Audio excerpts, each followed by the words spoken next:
I say I'm excited every time, but y'all, I am just really, really excited about this because I feel that this is one of the biggest things that we as the body, pun intended, struggle with. Like, I think that when you look at not just COVID, but the entire arc of a lot of our weight struggles, it's because of mindless eating. So raise your hand if you've ever struggled with mindless eating. Raise your hand if you've just went to a drive-through and you're like, I don't even know how I got here.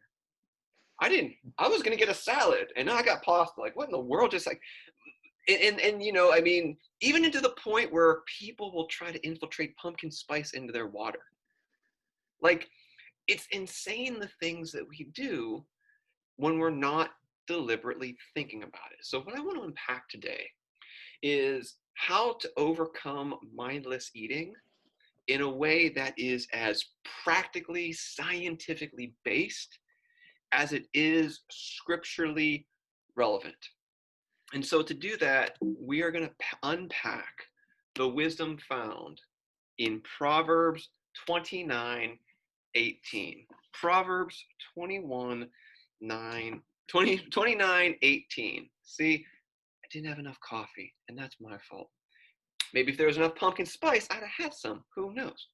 Amen. Proverbs 29:18. There are different versions based on the type of translation you read, but the one that I love the most is where there is no vision, the people will perish. Again, Proverbs 29:18. Where there is no vision, the people perish. So we hear this quite often, and some even have found this with Hobby Lobby.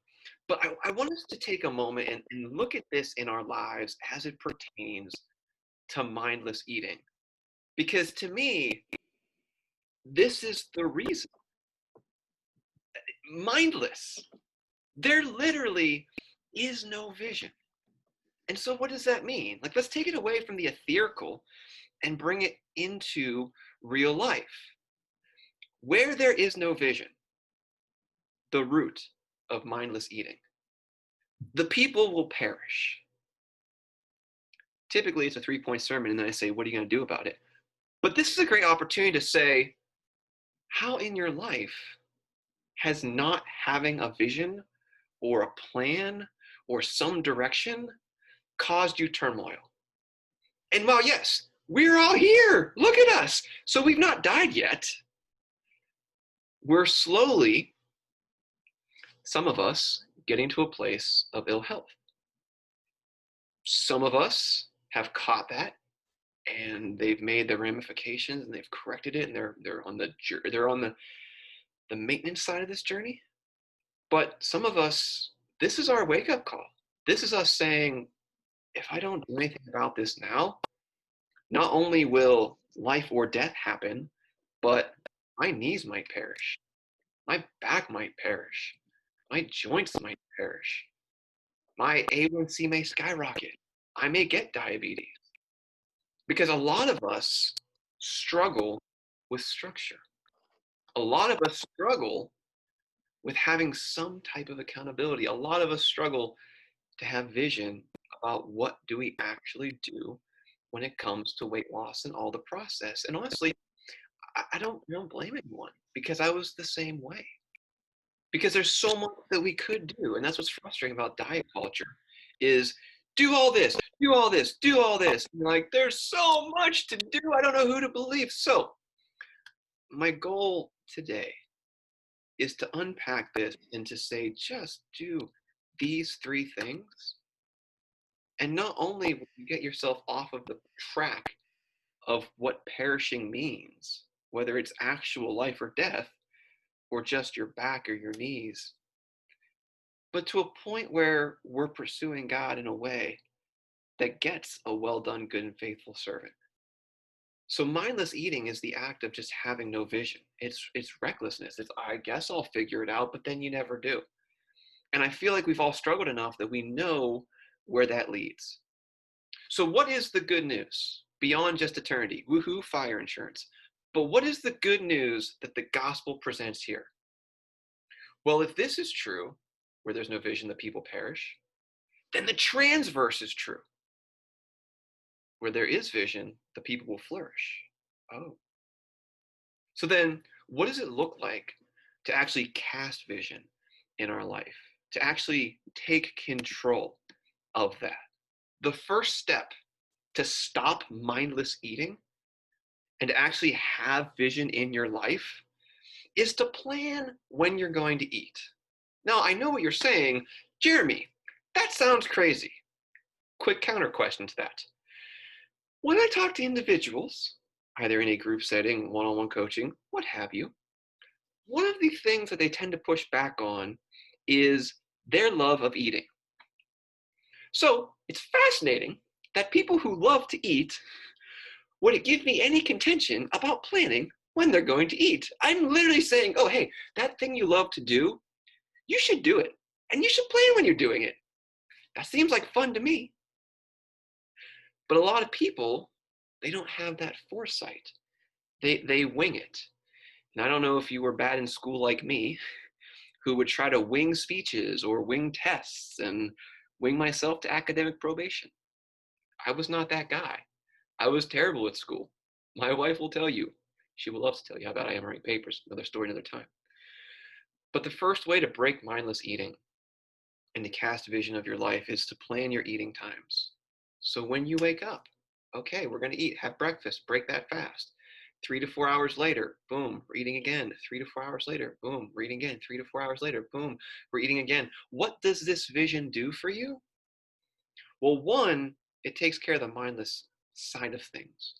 But two, subconsciously, it lets you know I don't have to overeat at this meal because I'm going to eat again here in like 3 hours. Sorry, I wasn't on screen. That's me pointing to my watch. 3 hours. It's a visual. But the second thing, and this is just as important because people say, Jeremy, that seems so restrictive. I love food. That's great. Plan the food you're going to eat. This is the craziest weight loss program ever. I'm telling you, you should eat and you should enjoy it. But the second way to genuinely overcome mindless eating is to plan your meals. It's to say, all right, I'm going to have a treat this meal and I'm going to enjoy it. So that tomorrow, if the opportunity for a treat arises, you can go, oh, I already used that. That's awesome. I already planned it. That's why it's a treat, not an everyday occurrence. That's why they're called treats, not expectancies. And the whole goal of this exercise in these first two is to really get us out of the mindless habits that we've come to believe. And I would even say the false belief of saying, I'm just going to figure it out. Because while that may seem okay, I think we all have enough empirical data here as humans living this life and this struggle to know that when we don't plan, how does it end? But then biblically, if we're truly trying to make this an act of worship and we're trying to be a good steward of what God has given us, and if we're reading the instruction manual, which cautions us that without vision, it might not end so well, then one can make a really solid argument that the most biblical thing you could do for your weight loss process is to cast vision by planning when you're going to eat and what you're going to eat in those times. And this was really important for me. And the reason this was really important for me was I never felt neglected. I never felt like I wasn't eating enough. I never felt like I was struggling because I told myself, this is what I'm going to do. I wasn't trying to rebel against anyone because I had the absolute freedom of saying, this is what I'm going to eat. This is what I'm going to eat.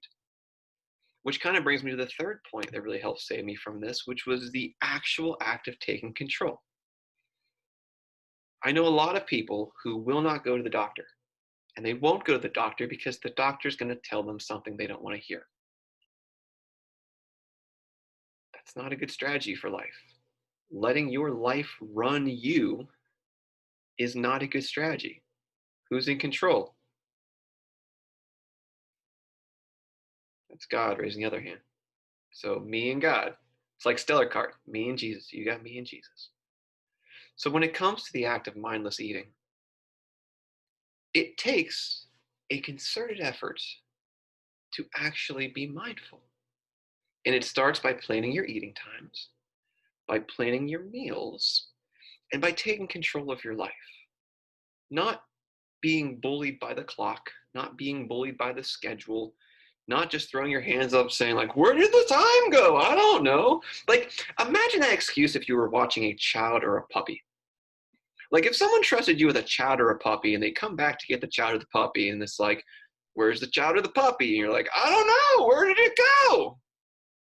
That wouldn't fly. And time is our most valuable resource. I mean, you'll make more money back in your life. Relationships will come and go. But the one thing you'll never get back is time. So why do we give it away so freely to things that don't matter and then act surprised when we're disappointed? Stop it. Don't. Take control. Overcome mindless eating by first planning your eating times, telling your schedule what you're going to do. And then second, planning your meals. If you're going out to eat, great. Choose the meals that are going to support your goals. Be in control. Embrace that freedom. Live in that freedom. If you do these three things with the attitude of Proverbs 29:18 saying, I'm casting vision in my life because the wisdom of God will prove that that will keep me from perishing, you will literally be unstoppable. There is nothing you can't do when you take life and you control it. You tell your time, you tell your finances, you tell your calories what you're going to do with them. You do that for a few weeks, you tell me how you feel afterwards. Because a lot of people feel like life's out of control. A lot of people feel like they don't know where to start. A lot of people have tons of questions. And so they don't do anything. They just detach. And so they eat mindlessly. And they allow themselves to become a victim of their circumstances when all they have to do is step into the God-given right that they have to control their lives and do it in a way that honors God. I feel like Proverbs 29:18 is the template for that. So how did I overcome mindless eating once and for all? I took the power back. I didn't want to be bullied by my circumstances anymore. And you can too. You 100% can. I know you can. I pray that you will.